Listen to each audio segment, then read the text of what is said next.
Rowdyism చేస్తే రాష్ట్ర బహిష్కరణే CM Chandrababu హెచ్చరిక. ప్రపంచ ప్రఖ్యాత పుణ్యక్షేత్రం కలియుగ వైకుంఠమైన తిరుమల పవిత్రతను కాపాడుతూ భక్తులకు పూర్తి రక్షణ కల్పించడమే ప్రభుత్వ లక్ష్యమని ఆంధ్రప్రదేశ్ ముఖ్యమంత్రి శ్రీ నారా చంద్రబాబు నాయుడు గారు స్పష్టం చేశారు. దేశ విదేశాల నుంచి వచ్చే భక్తులకు భద్రతాభావం కల్పించే బాధ్యత పోలీసులదేనని సీఎం చంద్రబాబు స్పష్టం చేశారు. తిరుపతిలో అత్యాధునిక సౌకర్యాలతో నిర్మించిన నూతన జిల్లా పోలీస్ కార్యాలయం హోంమంత్రి శ్రీ వంగల్పూడి అనితతో కలిసి ముఖ్యమంత్రి చంద్రబాబు నాయుడు గారు ప్రారంభించారు. అనంతరం అక్కడే ఉన్న విజిటర్స్ పుస్తకంలో చంద్రబాబు గారు తన అభిప్రాయాలను సూచనలను రాశారు. అంతకుముందు సీఎం చంద్రబాబు నాయుడు పోలీసుల నుండి గౌరవ వందనం స్వీకరించారు. టెక్నాలజీని వాడుకుని నేర నియంత్రణ చేయాలని, డ్రోన్ల ద్వారా పెట్రోలింగ్ నిర్వహించి విజువల్ ఆధారాలను స్వీకరించాలని సూచించారు. నేరస్తుల కంటే పోలీసులు ఎక్కువ ఆలోచించగలగాలని, వారెన్ని డ్రామాలాడినా టెక్నాలజీ సాయంతో పట్టుకోవాలని స్పష్టం చేశారు. నేరస్తుల కంటే పోలీసులు తెలివిగా వ్యవహరించాలని సీఎం అన్నారు. ఈ విషయంలో విజిబుల్ పోలీసింగ్, ఇన్విజిబుల్ పోలీస్ అనే విధానాన్ని అనుసరించాలని ముఖ్యమంత్రి పిలుపునిచ్చారు. కలియుగ వైకుంఠమైన శ్రీ వెంకటేశ్వర స్వామి నెలకొన్న ఈ ప్రాంత పవిత్రతను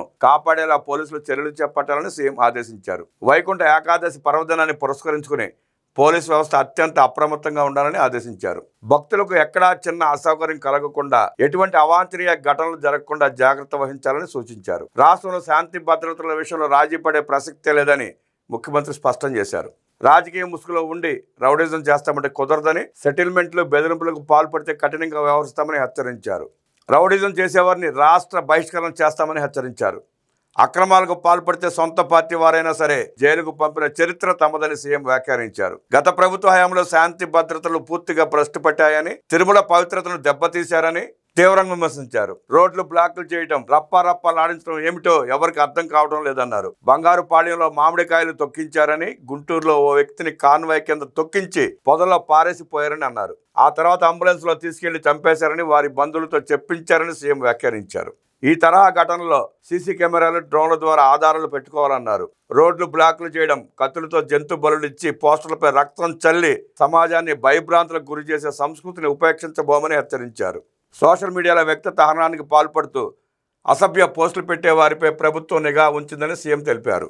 ఎన్డీఏ భాగస్వామ్య పక్షాల్లో ఎవరూ ఇలాంటి చర్యలకు పాల్పడటం లేదని, కేవలం రాజకీయ లబ్ధి కోసం ప్రభుత్వంపై కొందరు బురద జల్లే ప్రయత్నం చేస్తే చూస్తూ ఊరుకోమని తీవ్రంగా హెచ్చరించారు. తిరుపతిలో గంజాయి, డ్రగ్స్ నియంత్రణకు కృషి చేస్తున్న పోలీసులను సీఎం అభినందించారు.